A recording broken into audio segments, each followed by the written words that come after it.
go brownies. The kids cardiac, catch me in the Muni where the party at. Dog pound, turn up with the elf up on my starter cap. Brought him back, boy we from the land and we proud of that. Louder man, front to the back, here we go, I got him shouting that. Here we go brownies. Here we go. Here we go brownies. Here we go brownies. Stand up. Here we go brownies. Let's go. Game on the line, Joe Thomas, I promise. Jim Brown running through opponents, how I got this. I return like Josh Cripps. Hand for the mini, got the dog pound jumping. Here we go brownies. Here we go. Here we go brownies. Here we go brownies. Stand up. Here we go brownies. Let's go. Cleveland! This is for you! This is for you!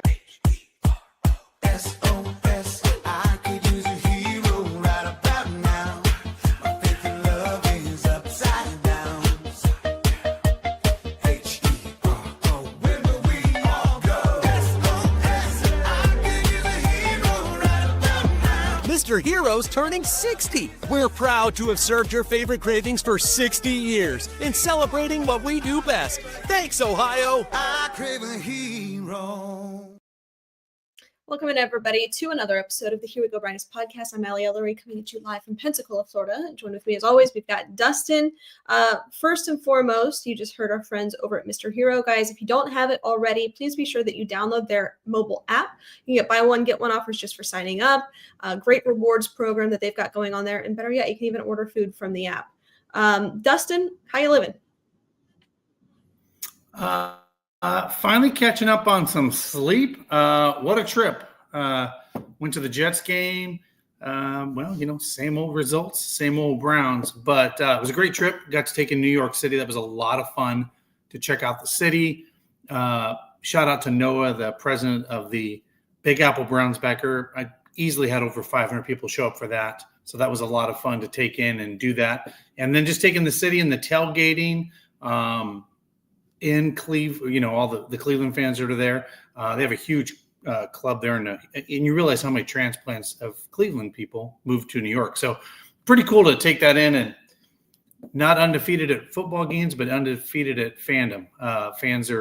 They always show up and show out. And randomly, I ran into, I don't know if you know this pitcher, but Paul Ossenmacher. He was a reliever for the Cleveland Indians. She's throwing in the parking lot, Allie. You would love this.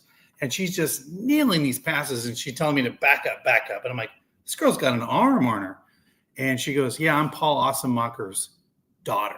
So she's got an arm. He was a left-handed relief pitcher and she is just, she's just throwing it. And just like showing out these guys. I was like, yeah, your dad was definitely a Major League Baseball pitcher. You've got the talent there. So. There you go. That's pretty cool. Glad you had a good time. Looked like a lot of fun. Fortunately, the Browns did not. Yeah. It wasn't fun. That sucked. But before we get into it, first, I want to just start by extending our thoughts and prayers with our good friend of the program, Bernie Kosar. He's currently in the hospital battling through some stuff. So just sending him our best. We love Bernie. He's the best. Yeah. He's been going through a lot health-wise lately, and just wishing him the best. So our thoughts and prayers go out to him as he's under surgery, probably still coming out of surgery as he's trying to get a liver transplant. He's been pretty vocal about that in the public. So just our prayers and thoughts go out to Bernie. Yeah, definitely.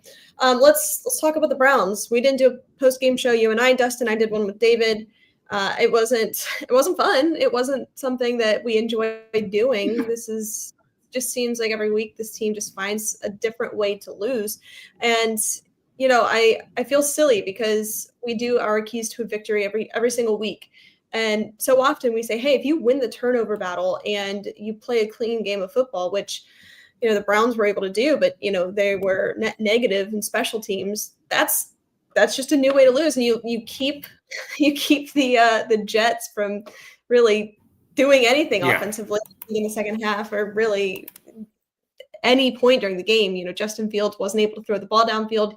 He completed maybe 2 passes beyond the line of scrimmage. He was under 175 yards on the day. Like, you would think the Browns would somehow find a way to get that done, but they didn't. They This was one of the worst ones. This was totally defeating. I mean, give us your experience. You were there. You were in the stands. Talk about it.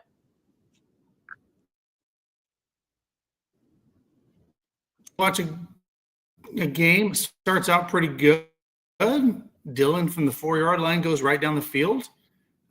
Scores. David Njoku scores a touchdown, and you're like, okay, well, hopefully their offense doesn't do very much today. And then I swear, literally, I'm like, you got to be kidding me. You get a kickoff return for a touchdown and then a punt return for a touchdown back to back. I'm like, this is absolutely ridiculous. Like, what am I watching? Like, this has happened all year where the special teams has failed us in multiple games. And then by sheer luck, the Browns kind of claw back in. And then I'm just shocked that they got the playoff at halftime to kick the field goal. I mean, they were scattering with 8 seconds left to line up.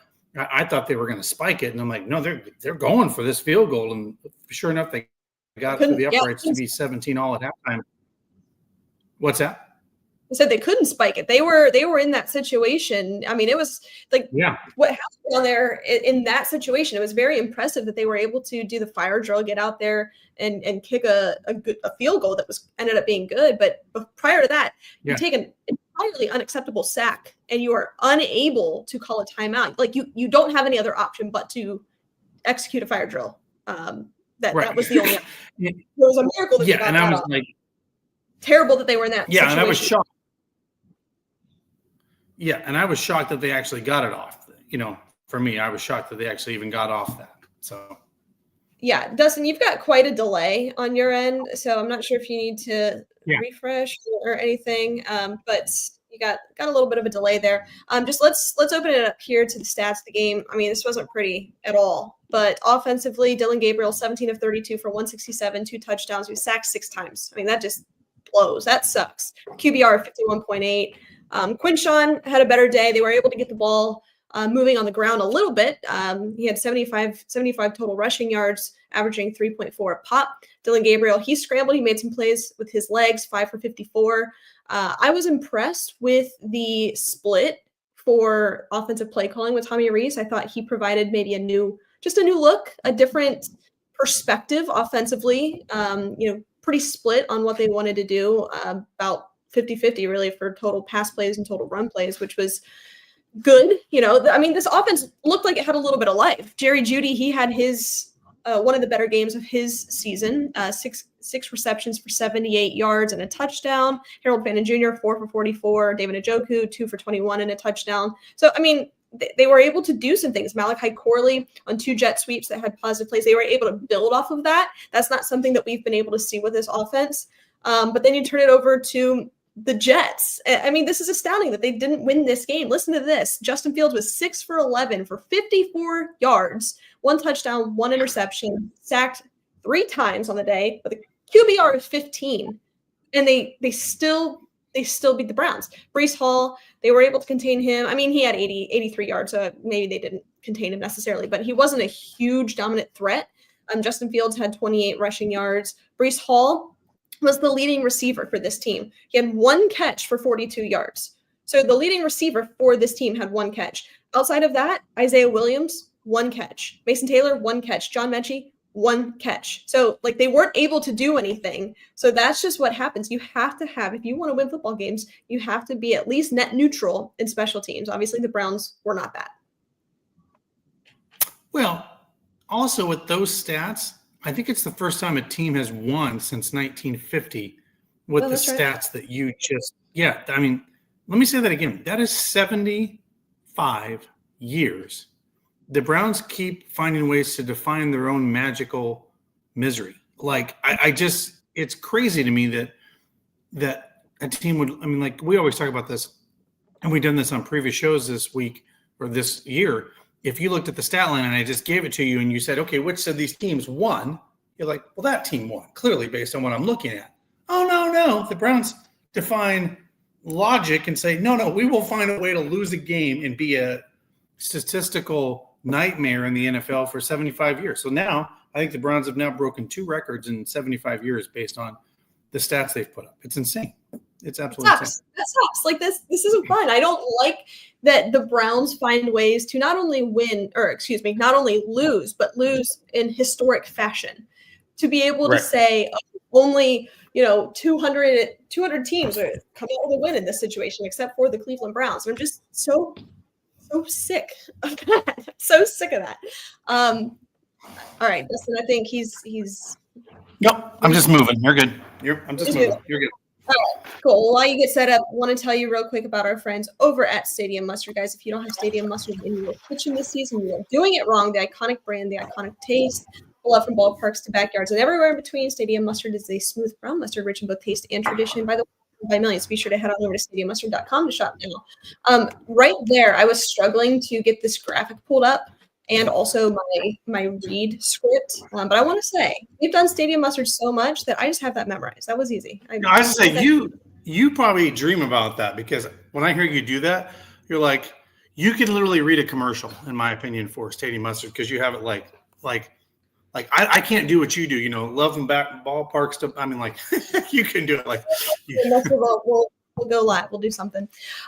Okay, so another thing that happened since we last spoke is the Browns, or Paul DePodesta has left the Cleveland Browns and has taken on a position with the Colorado Rockies. So let's talk about it. I think Dustin, that this is it's hard to say, like, nobody knows what Paul DePodesta did for this team. Nobody knows, of course, but I think it's safe to say he was involved in all baseline decision making, good, bad, ugly. He was involved in some capacity in making decisions for this organization. Of course, he was the chief strategy officer. That's part of strategy, is making decisions. So at minimum, we can say, okay, he was part of these conversations. And most of those conversations or decisions in the past 10 years have been bad ones. So now that he is gone, this is a step in the right direction. You have to wonder, did he see the writing on the wall? Of course, I think it's hard to see, but the Browns are going to be making some moves. Obviously, Jimmy Haslam can't get out of this, but everybody else kind of can.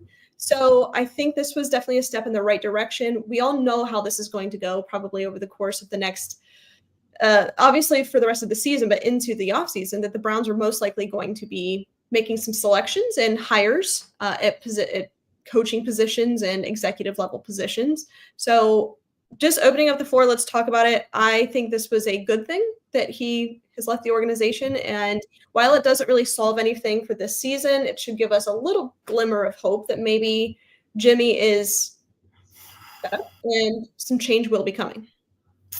Well, here's what I think, and we'll see. I think the more I hear and the more I understand, he was a part of a strategy for the Cleveland Browns since 2016, right? Or whenever he was. 10 years, yeah. 9 years. There was a lot made of, he lives in California. He's not in Cleveland. He's not here day to day, right? That's a thing. He took the job. The Browns didn't leave him. He left them. Yeah. Well, we all know this. If you're not doing well at your job, you kind of start looking for another job and seeing if somebody wants to hire you. So I don't know if it was a mutual thing, or he kind of maybe saw the writing on the wall that what's coming and that the Browns were going to be moving in a different direction. But the more I feel and hear, I think, I'm just going to say this, I think Kevin Stefanski's job is safe. I think Andrew Berry's job is safe. And I don't think they make a reboot of that portion of the front office or coaching until after next season, if it totally implodes again, right? Like next year, after you have a good draft pick and you make some picks and all that. I think they're all under this impression they all made these mistakes together, that being Deshaun Watson and some of these things, that they're all in this same boat and they're going to rise or they're going to fall together. And I really do believe, I think Stefanski's safe. He talks like a coach that's not losing his job. He's pretty defiant about keeping Dylan Gabriel out there. And I honestly don't think we're going to see Shedeur Sanders this year. If anything, I think, and we'll get into this with David here in a moment, but I think there's a better chance of us seeing Deshaun Watson for 4 games at the end of the year than Shedeur Sanders. I just think this organization is looking at this as, okay, this sucks. We're going to just muddy the water, and everybody's all in next year to see what we can do here. And Paul DePodesta is just kind of I don't want to say he's the scapegoat in all this situation, because maybe this will be more of a football versus analytics strategy going forward. But it's very interesting to me. So I think there's several things here to discuss that come with the departure of Paul DePodesta. And one is are coaches and executives safe? We don't know. I think that there's probably some certainty though that was made, right? Like, hey, because we're making this trade, we'll see how this plays out. You are guaranteed, no matter what happens, a job through X amount of time. Personally, right. I don't think if this continues to just head in the direction that we think that it's heading, I don't know that they're going to have a job next year. I think they're safe through the rest of this year. I do not think that the Browns are going to fire Kevin Stefanski midseason for a couple of reasons. No. One, typically when you fire a head coach, that comes with a little bit of a resurgence. We've talked about this, new quarterback theory, new coach theory. Teams typically bounce back and then they go win a couple of games that maybe this front office doesn't necessarily want them to go win.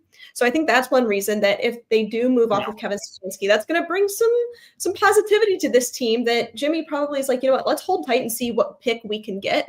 It doesn't make sense to fire him at this point.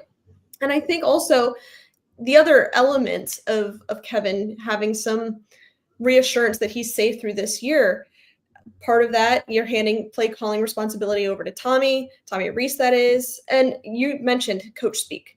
I want to highlight a couple of things. I pulled the transcript of what was asked in his press availability post game, and there's some concerning things here. Obviously, guys, if you've watched the show, you know I've liked Kevin. I think he's probably a cool guy, cool to have a beer with, but like we are at the end of this road as the head coach of the Cleveland Browns. I just want to read a couple of things here. Where'd it go? Sorry, I had it pulled up and now it's gone. Okay, couple of quotes here. Question was asked, Kevin, I'm going to ask you about those returns too. How do you stay confident in Bubba Ventrone, and when has it been a problem all year? And his quote was, listen, I have a ton of faith in Bubba. I have a ton of faith in our special teams. We have to be better. That's the case. There are ways that we can try to be better. We'll continue to coach our guys hard, but I trust our guys and I trust that we'll get back to work. So that's one quote there. And I want to just mention that one thing that this team has been lacking is accountability. We've been pounding the table, Dustin, for a leader of men, accountability, maybe a little bit of honesty. And I think it's okay to still have coach speak and say a lot of nothing, but still kind of be honest. So by saying, I have a ton of faith in Bubba Ventrone, yeah, but like the Jets just beat you because they had 2 back-to-back punt returns. That's insane. So I think it's still fair to come into that press conference and say, yeah, I have faith in our guys to be able to get this done. However, what happened today wasn't acceptable, and here's why. This is what we're going to do to fix it. I think us fans would have a little bit more respect. And here's another one. Let me go with another one here real quick. For the quarterback situation with Dylan. The question was, Kevin, what progress have you seen from Dylan?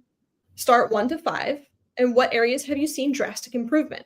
So before I even give you this quote from what Kevin said, I think if as a fan, or even as Dylan Gabriel, of course, where you're obviously struggling, we are seeing this guy out there struggling. He is drowning out there. It would be helpful probably to hear from your head coach in a public setting to have a little bit of support, right? To say, hey, he's sure, wasn't the outcome, but we're liking what he's doing in XYZ manner. And even as fans who we want to just have a winner at quarterback, it would be nice to hear from the head coach, oh, here's a reason that we can get behind Dylan Gabriel, right? That would be probably what you'd want to hear. Well, his response was, well, I think with young quarterbacks, it's understanding that the player, or that there's going to be ups and downs. You know who can play, oh my God, sorry, I can't talk. Can Dylan play better? Yes. Can we play better around him? Yes. Can I coach him better? Yes. So I understand the question, but I just trust that our young players at every position, and certainly the quarterback position, are guys that are going to work their tails off to get better every single day. What? Give him a compliment. Like, is that too hard? Even if you don't want to throw him under the bus and say, yeah, he was terrible, we're going with Shador. I just don't understand as the coach why it's so hard to just say, we like what he did from his processing ability today. We liked that he was able to make some plays with his legs. So that's just my thing. Like, man, this is what we're seeing at a public level. This has to be leaking into the organization, obviously, and these guys aren't buying into some of this BS. Yeah, I mean, just go back to your first quote there. the interesting thing about the special teams. Yeah. You could literally say, yeah, we were out of sync. Our guys were out of sync. And Bubba's got to do a better job with special teams, and we're going to work on that this week. That's all you need to say. I mean, to your point, just have accountability and say, look, I have faith in Bubba, but clearly there were breakdowns, and that is something that him and I are going to look at this week and figure out how to clean it up next week. Like, that's all you have to say is, like, instead of saying I just have faith in my coach. Well, you're just covering for your coach at that point. That's all you're doing. It's a cover conversation. That's all it is. And for Dylan, you can say, yeah, there were some situations Dylan probably would like to have back, and us and the offensive and the quarterback's coach need to do a better job next week to have him better prepared for that. That sounds a lot better than just saying he's a rookie that's just finding his way. Like, it's not hard. Like, just, but I mean, I swear, if I hear we have to do better as a coaching staff, we have to do better as players. If I have to hear, I was joking, I was like, I could have went downtown Cleveland for Halloween and took my red beard, turned it black with the salt and pepper, put a hat on, took a clipboard, and wore a shirt that says, we have to be better. And everybody in this city would know who I am because we've heard we have to be better a billion times. Yeah. And I think just kind of going back to my previous comment about some things were set in stone, being this coaching staff knew that they were going to be stable through the rest of the season. I also think that going into this season, once they got rid of Kenny Pickett, there was probably a predetermined number of games that that Dylan was going to start. I think they're going to start him against the Ravens. But I think after that, I mean, that gets you 7 games. I think after that, then you've got Shedeur, maybe Shedeur, Raiders, Niners, Titans, Bears, and then kind of reevaluate, give him 4 games. I think it was set in stone that they were going to give Dylan X amount of games, no matter what, barring injury. So I'm not entirely surprised. And frankly, I'm glad if we are going to see Shedeur Sanders. That's what everybody wants to see at this point. I'm glad that it's not going to be against the Ravens, just because that is a nightmare. And certainly we want any Browns quarterback to succeed, especially a young player. But his first start against the Ravens, that is a tall task. At least Dylan has had starting experience. I feel a little bit better at this current juncture, but this isn't fun. We are not having a good time getting on here because I think there's really just conspiracy theories floating around there. I don't like to live in that world. There's total speculation. Everybody's trying to figure this out because none of this makes sense. None of this does. And I think that's just what is so frustrating is you can go back to 2015, 2016 when they were really bad football team and lacked a lot of talent. They lacked accountability, coaching. They were really, really bad during those years, but at least you saw what they were trying to do. They weren't losing on purpose, but they were losing with a purpose, right? And that was to eventually acquire Myles Garrett, Baker Mayfield, Denzel Ward. And now it's just like, wow, we have a very good defense, but none of this makes sense at all. So I still think that here's my theory on all this.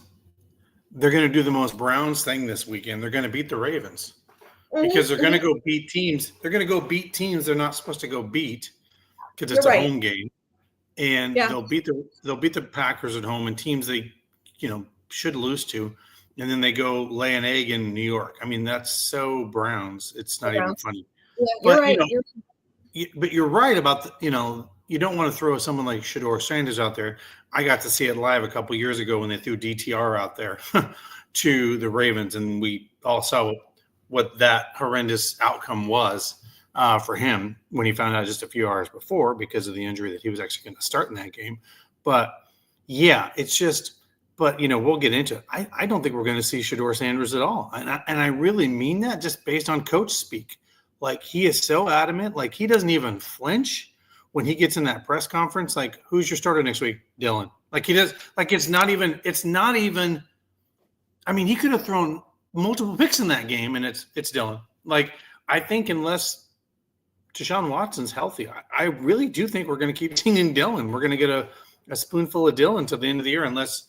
And let me tell you why. There's some other reasons for it. The Browns have everything to lose if he starts. And what I mean by that is there is a clamoring of people out there that love Shedeur and want to see him play, right? I'm one of them. They just want to see what he's got. You start him and he is terrible or looks really bad. We have no draft capital if we want to trade him. They're going to be like, well, you showed us what he was made of for 2 games, 3 games. He looked like crap.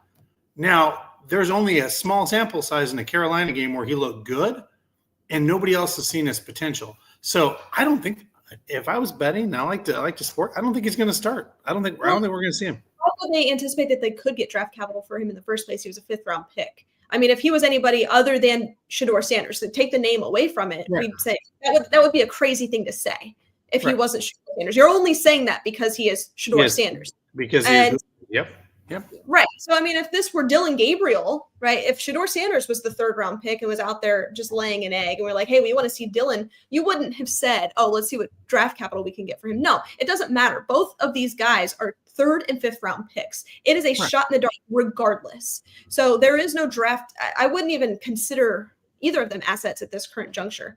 Down the line, maybe we can have that conversation, but you don't know what you have there until you see both of them play. I don't know. I think we will. I think it's based on they are just dead set. It is set in stone. It is written in stone that Dylan is going to start 8 games, 9 games, and then we'll give the rest to Shedeur. I think all of this got blown up when, they traded away Kenny Pickett. He was the plan. And I know that's not what anybody wants to hear, but that's what it seems like, that he was actually the plan. And then Joe started a little bit, traded him away, and now you're in this situation. So there was a lot of pivoting that happened within this season. I do think we'll see him. I do. We'll bring David on here in just a moment and talk about the injury aspect of it as well. That's another element here. And of course, Deshaun, that's a conversation that we'll also have. But nonetheless, this isn't fun. These are shots in the dark. Like, we are just speculating. And I like doing that. I like talking about what happened in the week prior and how you can use some of that to leverage going into or having to come in. How can you game plan around the game? That's what I want to talk about. X's and O's. I don't want to talk about this. This isn't fun. I don't like this, but here we are nonetheless. Real quick, want to tell you about our friends over at Sea Barbecue. As the holidays are upcoming, please keep them in mind. They can cater your event. They've got award-winning sauces, sides, and meats. They can do it all. They're great people. And it's really good food too. So you can stop into one of their locations, or of course, they can cater your event. Real quick, Dustin, why don't you tell our listeners about Primetime, what they have going on? Yeah, guys, Primetime Sports is going to be the place you want to be this Saturday at Great Northern Mall. That's right. Rudy, the original Rudy from Notre Dame, will be there from 11 to 12. Matt Stover, the Super Bowl winning kicker, who's also been a friend of the program, has been on, will be there from 2 to 3. Matt Barr, the Cleveland Browns kicker, will be there from 2 to 3. And, of course, good friend of the program, Bob Golick, will be there from 4 to 5. So it's going to be a fun weekend out there at Great Northern Mall. Come check them out. Also, I believe on November 25th, Denzel Ward will be there on a Tuesday night at 6:30. Some more announcements on that, but Denzel will be there the following week, I believe, or the week after. Yeah. There you go. If you are buying or selling real estate, got any questions or need somebody to point you in the right direction, give our girl, Crystal Jontoni, a call, 216-215-6663. She's the best in the business. You can email her at johntonysales@gmail.com. Let's bring on David, the medical moment. This is brought to you by our friends over at Lorello Vineyards. Here we go, Brownies Nations. We are here with Larry Lorello at Huntington Field to talk about Here We Go Brownies wine and all the other amazing wines at Lorello Vineyards. Yeah, I just want to tell all of you guys, it's harvest season right now. We just started with some of the whites, and reds will be coming in next. Stop out the winery, all the wineries out in Northeast Ohio, for to check out all the harvest and what we're doing out there. It's a really good time right now. Here we go, Brownies. Here we go. Here we go. Woof, woof, woof, woof. All right, let's bring him on, the husband of the program, Dr. David Ellery. Hi, David. Hello, Allie and Dustin. What's happening? How you living? Not a lot. What's going on with you guys? Just a beautiful Wednesday. David, how'd you fill in on Sunday? Nice and exciting post-game analysis. Oh yeah, it was thrilling. I enjoyed it. I mean, the content wasn't great, but I think the personalities. The people. I just say the personalities were awesome, but the content was, yeah, that's fair. By the way, love New York. It was a great experience. The fans were fun. Fans were great. The game sucked. But New York's, yeah, I'm going back. I think that'd be a lot of fun to do another extended trip to New York. And by the way, it's just when you realize you can actually drive there in 7 hours. It's kind of crazy that I can drive there in 7 hours. Even it's kind of nuts. So yep, it's a very cool city. Yeah, awesome. All right, David, let's get into it. Let's start with some injury stuff. I'll turn it over to you. Let's kick it off. Yeah, so nothing super big or concerning or bad from this weekend, at least to report. No major injuries to kind of look at. I think the big surprise, which Ali and I talked about on the show Sunday, was Carson playing. We really were not expecting that whatsoever, especially just 2 weeks after sustaining his high ankle sprain, knowing that those take, even a mild one, sometimes 3-4 weeks to really recover from.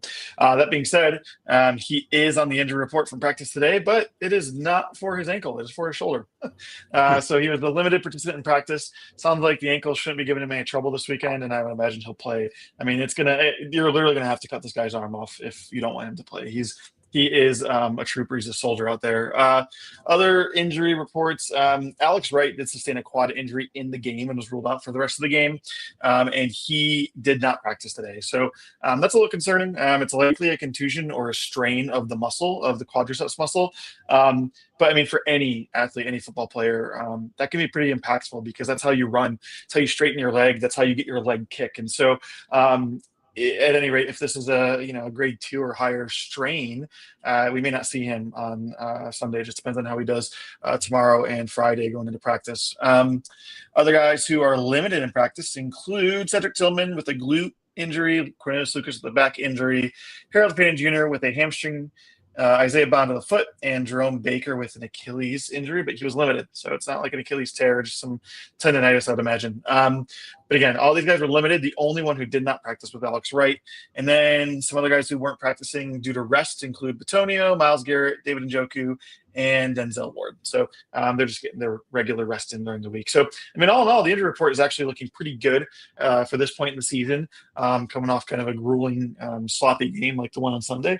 And hopefully it stays this way moving forward. One thing I want to guys touch on, just looking at the other side of the field here, a number of players for the Ravens did not practice today. Those include Rashad Bateman with an ankle injury, Higgins, the linebacker, with a knee injury, Justice Hill with a toe injury, Marlon Humphrey with a finger injury, and most interestingly, Lamar did not practice due to an undisclosed knee injury. So we'll keep an eye on that tomorrow and Friday, see if any of these guys kind of return to practice and if any of them are going to be at question for the game on Sunday. Interesting. I know we've just one of the ongoing conversations, of course, is Deshaun. And I dare I say the threat of him coming back. Everybody's hoping that we'll see Shador, really throughout this season. What is the likelihood that Deshaun could come back here within the next couple of weeks? Kevin didn't disclose if they're going to be opening up the window for him to practice. So it doesn't look like that's anytime in the immediate future, but I want to turn it over to you, David, just to highlight that a little bit. Yeah, I mean, I know I was listening, obviously, when you guys first went on, and Dustin's theory about not seeing Shador at all, and actually Deshaun will be someone we see suit back up this year. I don't know. Now that it is November, we are through 10 weeks of the season. I'm having a harder and harder time seeing it, especially when we know there's no playoff opportunity here. Yesterday, what Kevin essentially said is they plan on waiting until at least week 12 to potentially open up the 21-day practice window for Watson. So, I mean, at least week 12 puts us, I guess that would be next week at the earliest. And that's a 21-day window. So typically when teams open that up, that doesn't indicate that they're coming back that week. They have those 3 weeks to then return. And usually they take 2 to 3 weeks, just depending on kind of where they're at and what their expectations are. And if, there's an injury situation that they're dealing with on another player on the roster. So, I mean, if we, take that at face value, week 12 to return to practice and then 21 days of practice, we're looking at week 15. And so, I mean, unless they really want to throw him out there for week 16, 17, and 18, just for, I don't know, to see if they can trade him, if he's got some potential there, or if he's going to be an option in the future, I don't know. I don't see a ton of value in it. I think, and I get the idea where, like, if you show what Shador is whether I mean I agree. Like it's not like you're gonna get a ton of trade value for him, but also like how do you? I don't want to go full year and not know what a quarterback on a roster looks like. I think it would make a lot more sense to get Shador in at some point and just let Deshaun heal and then just see what happens in the offseason. But as you've kind of already said, a lot of these decisions don't make much sense to us and to the media. And so, I mean, the only way I could see it is, like I said, if Deshaun is fully 100% healthy, they want to play him for 3 games just to put something on tape and see if, hey, he still got it. Let's trade him, sort of thing. I don't know.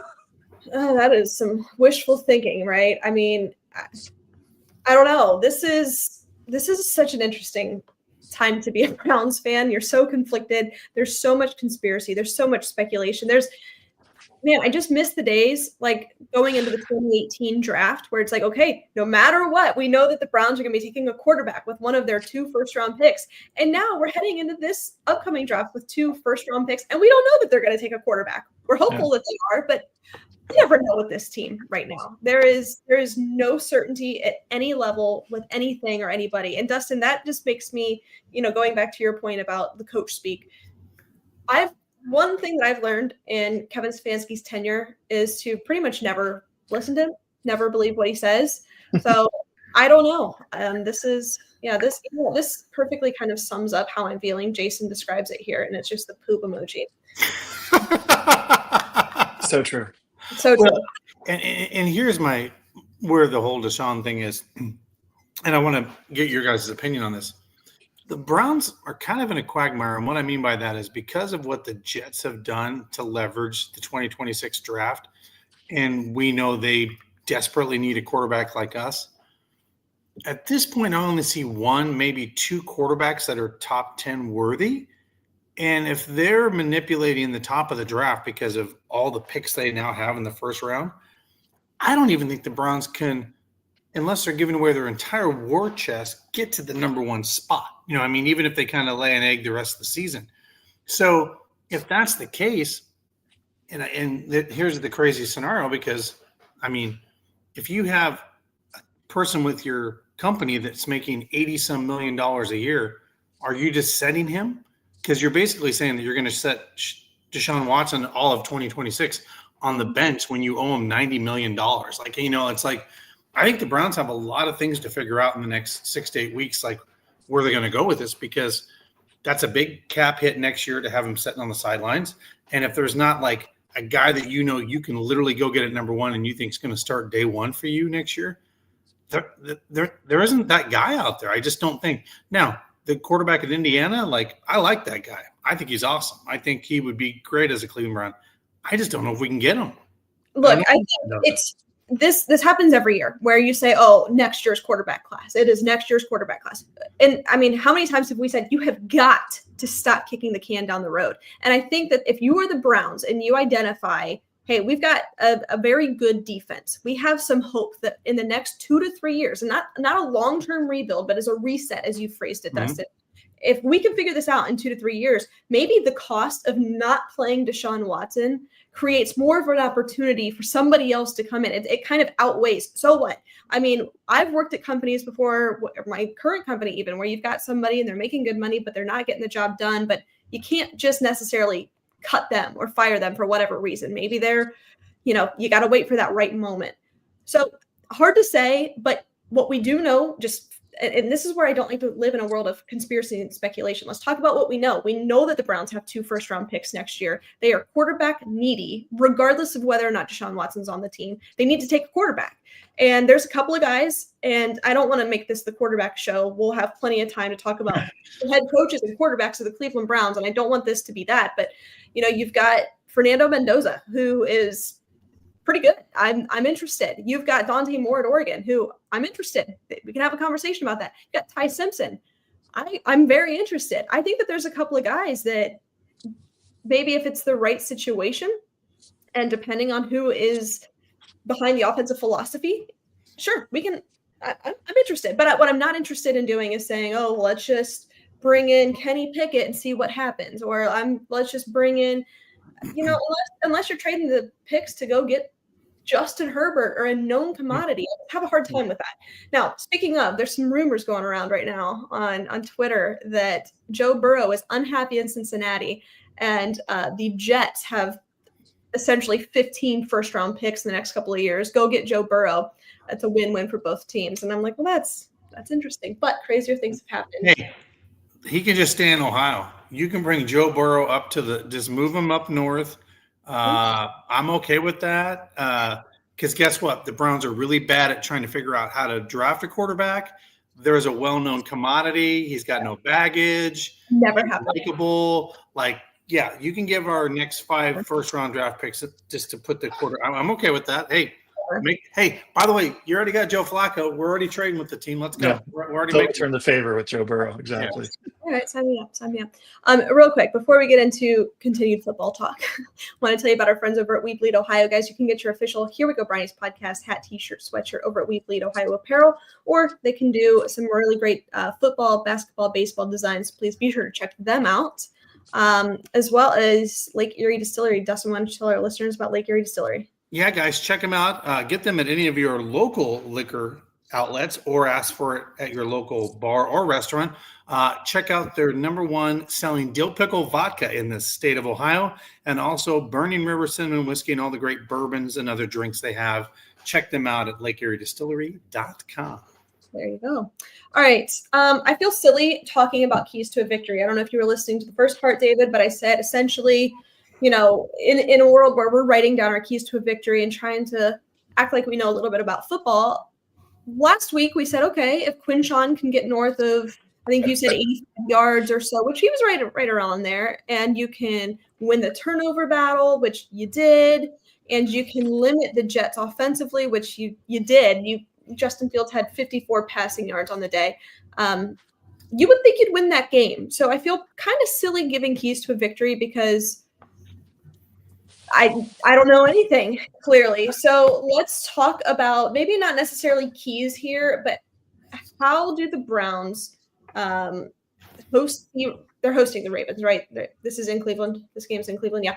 How do they compete? So let's just do competitive keys rather than keys to a victory. David, I mean, I'll turn it over to you first. What has to happen on Sunday? I mean, you're exactly right when it comes to like predicting these things, just as we did with the Jets. And I'm going back and looking at the stats from the first matchup this year in week 2 between the Browns and the Ravens. The Browns outgained them. The Browns had a total of 323 yards to the Ravens 242, but the final score of that game was 41-17. And so, yet again, even in a scenario where they can outgain their opponent, turnovers and just mistakes prove yet again to be the defining feature. I think. But regardless, to keep it competitive, just as they did in the first half of that game in September, making the Ravens kick field goals. I think if you can force them into 3 field goal attempts, and those are not 3 touchdown or attempts for touchdowns, I think that is a huge victory. It's a bend but don't break philosophy for the defense. And I mean, I think that will go a long way towards the Browns at least having a competitive nature in this game.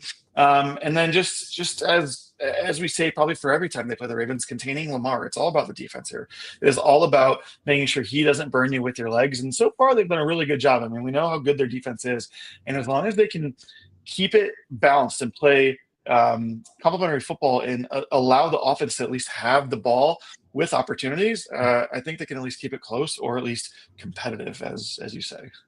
Yeah, I think, look, with this defense, you are hopeful that they can go out and just single-handedly win you a couple of games. And that's something that they should have been able to do against the Jets. I mean, you've heard the stats. I've read them twice now.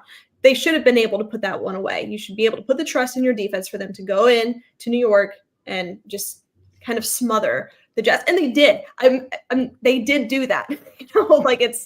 They had 54 passing yards on the day. So I think, coming into this game, hopefully at home, you are a little bit pissed off and you want to go out there and say, hey, no, we still are one of the best defenses in the National Football League. So I would anticipate, the defense to be pretty tight. I anticipate Miles to be very motivated, especially up against a high-powered offense in well, not recently, but what can be a high-powered offense in the Ravens.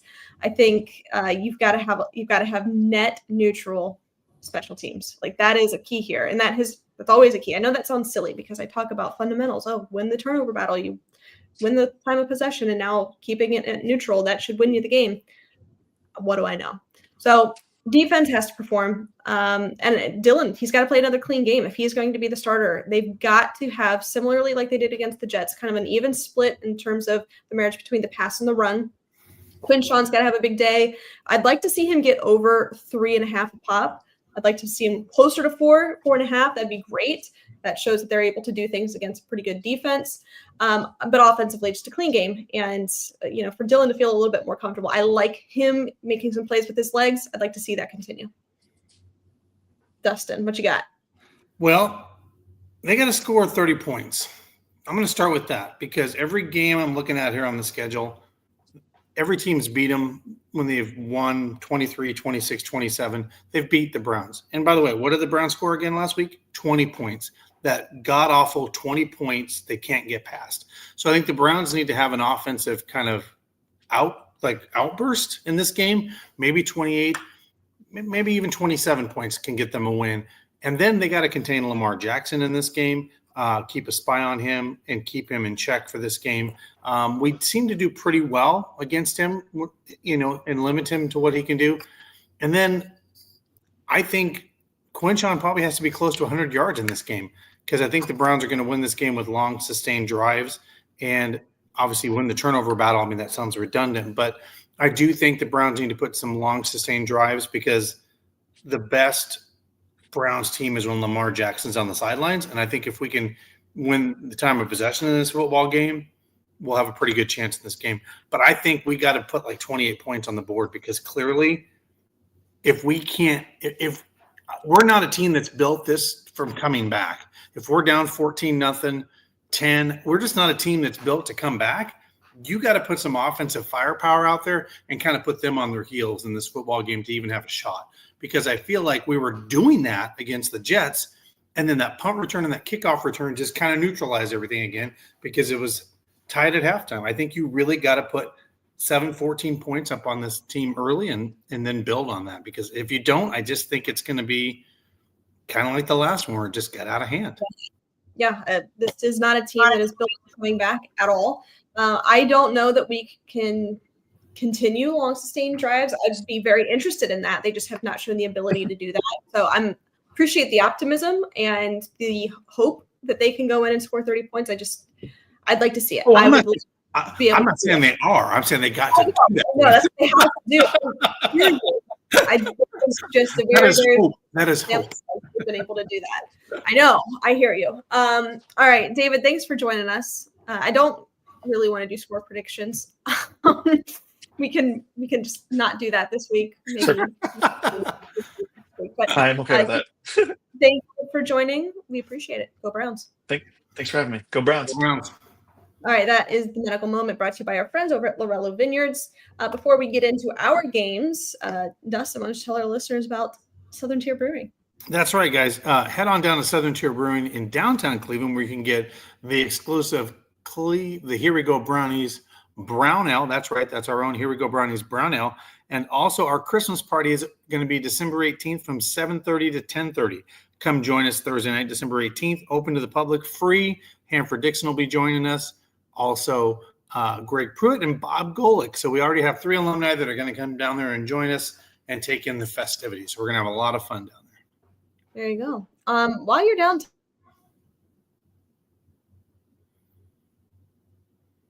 Shark Tank, Dustin is familiar with that one. Great building. Here you can see it here. Great exhibit. Very family friendly. So please be sure to check them out. And while you're downtown, if you're looking for something really unique to do, maybe a great date or something like that, you can check out Lady Caroline Cruise Ship. Great views of the city, the skyline here, as you can see, very Cleveland Browns friendly. So please be sure to check out our friends over at Lady Caroline Cruise Ship. All right, you ready to get into it and make some picks? Yeah. So are we just going? We're not picking. Well, I guess I'll pick the Browns to win or lose in our score predictions. Pick here. So I have some good news for you. You got me. You won. Holy! It's a miracle. Things are changing. Yes, things are changing. So what is So it? I 1 and five- 2. I am 5-1-2, and you are 1-5-2. So let's get Hey, into you know it. what? I kind of have the same record as the Browns, ironically. 2-5. All right, so let's get it. Well, you don't have 2 wins, so you Oh, well, I have ties. We'll give me 2 ties. Yeah. 2 ties equal a win. How's that? 1 win on the season so far. All right, let's start with Thursday Night Football, Jets at Patriots. Patriots. Patriots, yeah. Patriots are playing very good football right now. Well, if a couple teams do, I mean, they can have the best. They're like I said, Mike Vrabel should get Coach of the Year. What he's doing over there, yeah. He's awesome. He's awesome. And to think he was in the organization just really gets you, doesn't it? All right, we've got a Europe game. Where's this one at? It is Commanders at Dolphins, but it is in where's this one at? Madrid, Spain, maybe. Madrid. Okay. So yeah, you know what's funny is, do we know if the quarterback for Commanders is back, or is he still out? Well, he should be out. I mean, that was a pretty nasty injury, so Yeah. I don't think he's. You know what's funny? I don't know what the hell's going on with the Dolphins, but all of a sudden they are starting to care like they want to win football games. So give me the Dolphins in this one, actually. Give me the Dolphins. Man. Yeah, I'll go with the Dolphins. I don't love it, but I'll go with the Dolphins here. Packers at Giants. Dable's out. Yep. Interim head coach. Oh, Packers. Yeah, and Packers played really crappy the other night. Probably a rebound game. So give me the Packers on the road. I'm gonna go with the Packers here too. They need a win. They've had 2 losses in a row. Really terrible football game the other night. The Packers-Eagles game. I thought that was gonna be fun. That was miserable. Yeah. Texans and Titans. Give me the Texans. Texans are starting to show a little life. They are. I don't know if CJ will be back, but they came back big against the Jags. Yeah. So give me the Texans here. Panthers at Falcons. Falcons. Oh, man. It's going to be a close game. I mean, both are playing okay football right now, but yeah. I'll agree with you. I'll agree with you on the Falcons. Bears at Vikings. Bears and Vikings. Bears. I'm going to go with the Vikings here. I don't love it. I don't love it. This is kind of a toss-up to me. I think divisional game, they're going to play each other pretty well. I'll take the Vikings. They're at home. Chargers at Jags. Chargers and Jags. You know, I'm going to take the Chargers. No, I got to win this pool at the same time. I'm going to say Jags just because the Chargers have to come across. And the Jags are, well, what's his name is out now indefinitely. Give me the Chargers. I'm going to take the Chargers here. I'm going to take the Chargers. I think the Chargers are they're a pretty good team. Justin's playing good football. I'll take the Chargers. Bucks at Bills. Ooh, good game. Bills had just an absolute stinker where they got dominated by the Dolphins, which was shocking. What do you think?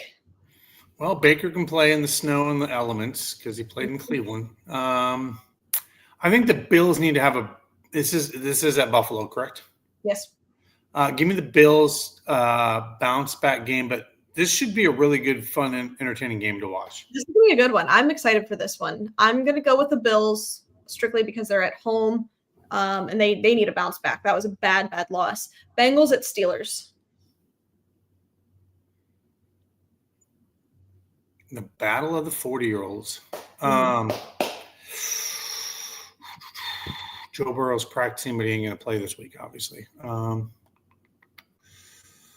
and the Steelers put up a garbage game too. You know what's funny?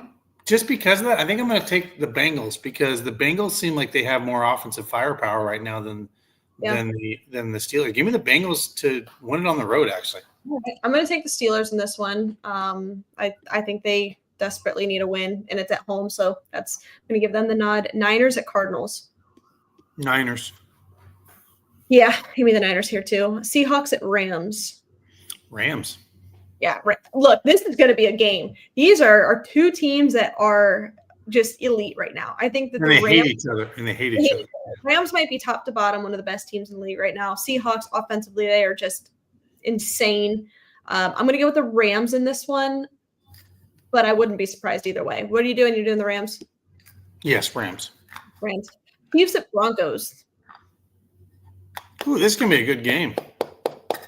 By the way, did I see if the playoffs were today, the Chiefs would be out? Like they're like the 8th seed if the playoffs were today. I think they're not even in the playoffs. Yeah, that might be because they're currently 5-4. So Yeah. Give me the Denver Broncos at home and stepping up in this game. I don't think the Chiefs are who they once were. Mahomes is Mahomes, but there's a lot of question marks in other places on this football team. And at home, I think the Broncos can pull this off. Give me the Broncos. I agree with you. I think the Broncos are tough. They've had some struggles themselves, but they figured. And I agree. Chiefs aren't what they were. I'm going to take the Broncos here. Ravens at Browns. Just for the sake of what I said earlier in the show, the Browns shouldn't win this game. They shouldn't be in this game, but I think the Browns squeak out a win against the Ravens. Sunday night, 8 o'clock here in Cleveland. People are celebrating. The Browns win a squeaker 28-27. Okay. All right. I hate to do it. I'm going to take the Bengals here. I'm sorry, the Ravens here. I hope that I'm wrong. Please. Hopefully I'm wrong. All right. Sunday night football. This is going to be a great game. Lions at Eagles. Lions played a bad game too. The Eagles played a bad game. Yeah. I think the Lions are, man, it's Philadelphia though. I mean, that's a tough place to play. Mm-hmm. Give me the Eagles. Give me the Eagles to bounce back and be a little more offensive in this game. Yeah, I think so too. I think the Lions, they do so well at home. On the road, not so much. I'm going to go with the Eagles here. And then Monday night in Vegas, which I will be in Vegas, but I'm not going to this game. The Cowboys at the Raiders. Garbage game. Yeah. Both teams playing like garbage.